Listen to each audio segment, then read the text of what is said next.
گے یا ریال میں بیچیں گے. جب جارج واکر بش کے باپ سینئر بش کے کانوں تک کی آواز پہنچی، اس کے قدموں تلے سے زمین نکل گئی کہ کوئی مسلم حکمران عربوں کو متحد کر رہا ہے. اگر وہ متحد ہو گئے، اگر انہوں نے پیٹرول کی دولت کو اپنے حساب سے استعمال کرنا شروع کر دیا، تو ہمارے وہ کارخانے جو دن رات ہتھیار بناتے ہیں مسلم ممالک کو تباہ کرنے کے لیے، بند ہو جائیں گے. ہماری وہ عالیشان عمارتیں جو روشنی سے جگمگاتی ہیں، اس پیٹرول کی بدولت اندھیرے میں ڈوب جائیں گی. ہماری وہ شاندار چمچماتی گاڑیاں جو سڑکوں پر فراٹے بھرتی نظر آتی ہیں، ایک جگہ ٹھہر جائیں گی. اس آواز کو دبانا ہوگا. اس آواز کو دبانے کے لیے کوئی بہانہ چاہیے تھا. بہانہ تھا 9/11/2001. آپ کا شخص تھا بن لادن، تورا بورا کی پہاڑیوں میں افغانستان میں چھپا ہوا ہے. آپ نے ہزاروں بے گناہ افغانیوں کو موت کی نیند سلا دیا. نہیں بخشا آپ نے اسپتال میں مریضوں کو، معصوم بچوں کو جو اپنی ماں کی گود میں تھے، اور پھر کہتے ہیں کہ آپ دنیا میں سب سے زیادہ حقوق انسانی کا خیال رکھنے والے ملک ہیں. شرم ہے آپ پر. آپ کی CIA، آپ کی انٹیلیجنس ایجنسی، جس نے پتہ لگا لیا کہ پاکستان کے ایبٹ آباد میں بن لادن خاموشی کے ساتھ رہ رہا ہے، اتنی خاموشی کے ساتھ کہ پاکستان کے حکمرانوں کو بھی علم نہیں ہے. آپ کی وہی انٹیلیجنس ایجنسی، وہی CIA آپ کو کیوں نہیں بتا سکی افغانستان پر حملے سے پہلے کہ اس ملک کو تباہ کرنے کی ضرورت نہیں ہے، بن لادن اس ملک میں نہیں ہے. دراصل اس وقت افغانستان کو ختم کر کے حامد کرزئی کو اپنے ایک مہرے کی شکل میں بٹھانا تھا. آپ نے تسلیم کیا کہ عراق کے تعلق سے جو اطلاعات آپ تک پہنچی تھی غلط تھی. جن ماس ڈسٹرکٹیو ویپنز کا شک تھا آپ کو، جن مہلک ہتھیاروں کا شبہ تھا کہ وہ عراق کے اندر ہیں، یہ اطلاع غلط تھی. میں نے اپنی کتاب صدام سفر زندگی کا، انگریزی میں Saddam Hussein president to prisoner, جس پر اب فلم بننے جا رہی ہے، اور آپ کے لیے یہ فخر کی بات ہے کہ آپ ہی کے اکبر خان، جن کا تعلق اسی کرناٹک کی زمین سے ہے، صدام حسین کا رول پلے کرنے جا رہے ہیں. ختم کرنا تھا صدام کو. 9/11 میں کی گئی تقریر کی سزا دینا تھا. عربوں کو متحد کرنے کی سزا دینا تھا. مسلمانوں کو بیدار کرنے کی سزا دینا تھا. امریکہ کو بے لگام قرار دینے کی سزا دینا تھا. امریکہ کی اصلیت کو ساری دنیا کے سامنے رکھنے کی سزا دینا تھا. آپ نے سزا دی. ایک مصنوعی عدالت کے ذریعے، ایک فرضی مقدمہ چلا کر، جھوٹے الزام لگا کر، جھوٹی شہادتوں کے ذریعے آپ نے پھانسی کے تختے تک صدام حسین کو پہنچایا. آپ اسلام کا سر نگو دیکھنا چاہتے تھے. آپ اسلام کو دہشت گرد ملک ثابت کرنا چاہتے تھے. آپ مسلمانوں کو دہشت گرد ثابت کرنا چاہتے تھے. ساری دنیا کی آنکھیں ٹکی تھیں صدام حسین کے پھانسی کے منظر پر. ہزاروں کیمرے منتظر تھے. جس طرح ایبٹ آباد کے منظر کو دیکھ رہا تھا اوباما، اسی طرح جارج واکر بش دیکھ رہا تھا صدام حسین کی پھانسی کے منظر کو. وہ دیکھنا چاہتا تھا صدام حسین کا جھکا ہوا سر. وہ دیکھنا چاہتا تھا کہ جب صدام حسین کو پھانسی کے تختے پر لے جایا جا رہا ہو، اس کے پیر کانپ رہے ہوں، اس کی زبان لرز رہی ہو، اس کی آنکھوں سے آنسوؤں کا آبشار جاری ہو، وہ رحم کی بھیک مانگ رہا ہو.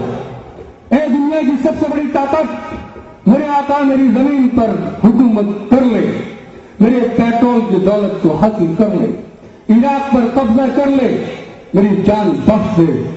مگر دنیا کے کیمروں نے دیکھا صدام حسین کے ہاتھوں میں قرآن تھا، اس کی زبان پر کلمہ لا الہ الا اللہ محمد رسول اللہ. صدام حسین نے دنیا سے رخصت لیتے ہوئے بتایا کہ تم ساری دنیا میں اسلام کو ذلیل کرنا چاہتا ہے، ذلیل تمہیں ہونا ہے زمین پر۔ جن کے ہاتھوں میں قرآن ہوتا ہے، جن کے دل میں ایمان ہوتا ہے، ان کے سر کٹ جایا کرتے ہیں، سر جھکا نہیں کرتے۔ میں سلام کرتا ہوں، میں سلام کرتا ہوں اس صحابی کو، منتظر الزیدی کو، جس نے عراق کی زمین پر اپنے کٹ پتلی حکمراں کے دور میں، نوری الملکی کے دور میں، وہاں آ کر یہ دکھانے کی کوشش کی کہ دیکھو اب صدام حسین نہیں ہے، اب اس ملک پر میرا غلام راج کر رہا ہے، میں نے اس ملک کو مٹی میں ملا دیا، اس ملک کے حکمراں کو مٹی میں ملا دیا۔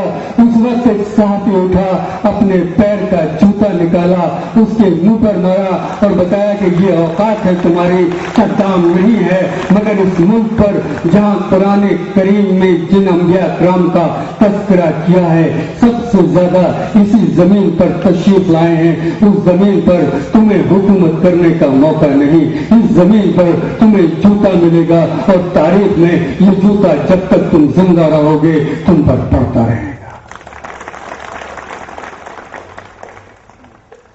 جیسا کہ عرض کیا میں نے، مجھے جتنی دیر بولنا تھا وقت کے لحاظ سے یہ قید منتظمین کی طرف سے نہیں، بلکہ مجھے 6 بجے تک بنگلور ایئرپورٹ پہنچنا ہے۔ میں اس واقعے کے ساتھ ہندوستان کی زمین کو کس طرح ایسی سازشوں کا شکار بنایا گیا، یہ مثال آپ کے سامنے پیش کر کے اجازت چاہوں۔ جس طرح 9/11 2001 شیر کا شکار کرنے کے لیے بکری کے چارے کی ضرورت تھی، اسی طرح 28 فروری 2002 صرف 5 مہینے کا فاصلہ، سابرمتی ایکسپریس میں آتش زنی کا واقعہ پیش آیا 27 فروری 2002 کو۔ مجھے افسوس ہے اس میں ہلاک ہونے والے تمام ہندو بھائیوں کے لیے۔ میں چاہتا ہوں کہ ان کی روحوں کو انصاف ملے، جو بھی مجرم ہو سزا ملے، مگر میں یہ بھی ہندوستان کی حکومت کے سامنے بہت مؤدبانہ انداز میں پیش کر دینا چاہتا ہوں کہ 58 کارسیوکوں کی موت 3000 سے زیادہ مسلمانوں کے قتل کی وجہ نہیں ہو سکتی۔ اگر عمل کا رد عمل، اگر کریا کی پرتکریا، ایکشن کا ریئیکشن ہم نے تسلیم کر لیا تو ہندوستان کی عدالتوں کے ذریعے سزا پائے ان تمام مجرموں کو ہمیں جیل کی سلاخوں کے پیچھے سے نکال دینا ہوگا، جنہوں نے قتل اس لیے کسی کا کر دیا کہ قاتل نے ان کے باپ کا قتل کیا تھا، کسی کی بہن کی عصمت لوٹ لی گئی، اس نے عصمت بری کرنے والے کو قتل کر دیا۔ ہندوستان کی عدالت میں جتنے بھی ایکشن کے ریئیکشن والے کیسز ہیں، عمل کے فطری رد عمل والے کیسز ہیں، ان سب کو اسی پیمانے کو تسلیم کرتے ہوئے ختم کر دینا ہوگا۔ اور پھر مجھے آپ سے ایک اور سوال کرنے کی اجازت ہوگی۔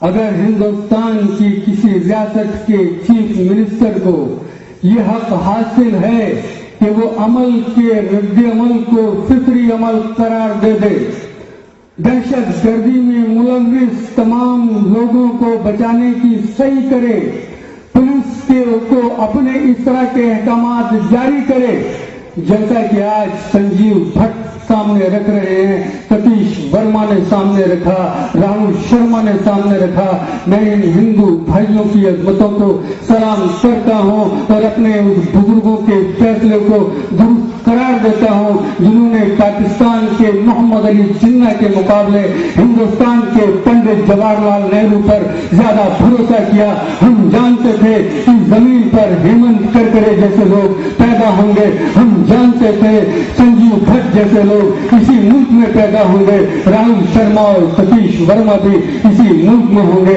مگر سوال اپنی جگہ ہے۔ اگر نریندر مودی